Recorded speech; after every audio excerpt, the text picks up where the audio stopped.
नमस्कार, मैं हूं निकिता और आप देख रहे हैं सत्यहिंदी.com। चलिए एक नजर डालते हैं अब तक की सुर्खियों पर।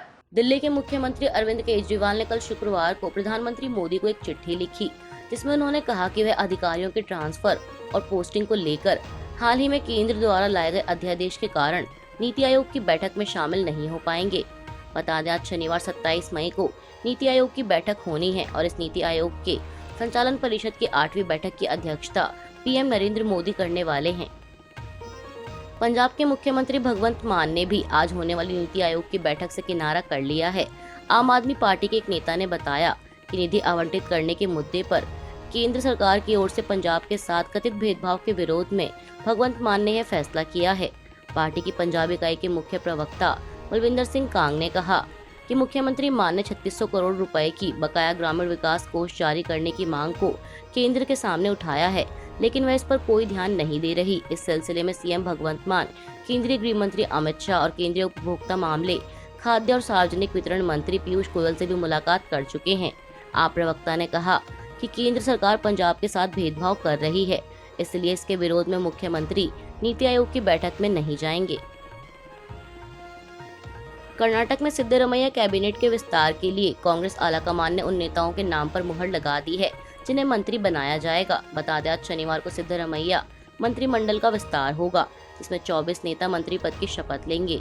यह शपथ ग्रहण समारोह आज सुबह 11:45 पर राजभवन में होगा। मंत्रिमंडल को लेकर कांग्रेस के संगठन महासचिव केसी वेणुगोपाल द्वारा मुख्यमंत्री सिद्धरमैया को लिखी गई एक चिट्ठी सामने आई है।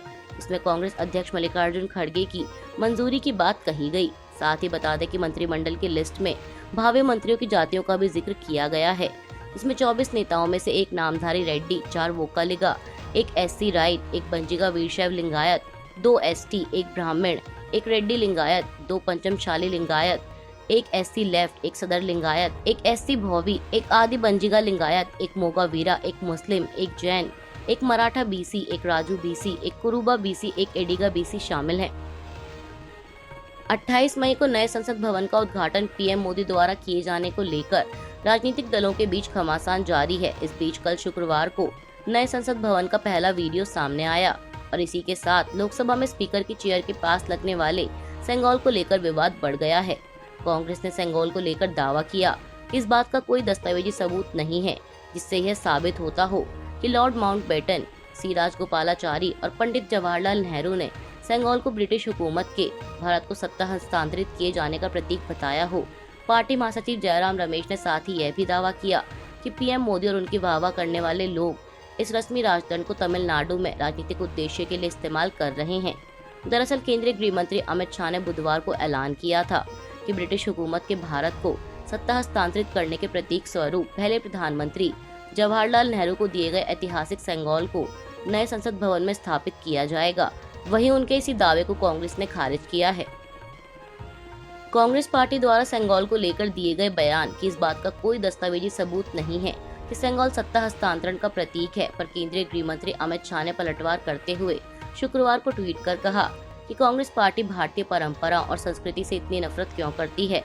तमिलनाडु के एक पवित्र शैव मठ द्वारा भारत की स्वतंत्रता के प्रतीक के तौर पर पंडित जवाहरलाल नेहरू को एक पवित्र राजदंड दिया गया था, लेकिन इसे समय के चलते सहारा देने वाली छड़ी की तरह बताकर किसी संग्रहालय में भेज दिया गया। शाह ने आगे कहा कि अब कांग्रेस ने एक और शर्मनाक अपमान किया है।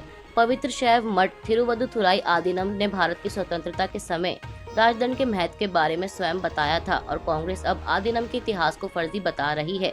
कांग्रेस को अपने व्यवहार पर मनन करने की आवश्यकता है। मथुरा में श्री कृष्ण जन्मभूमि शाही ईदगाह विवाद से जुड़े सभी मामले इलाहाबाद हाईकोर्ट ने अपने पास ट्रांसफर कर लिए हैं।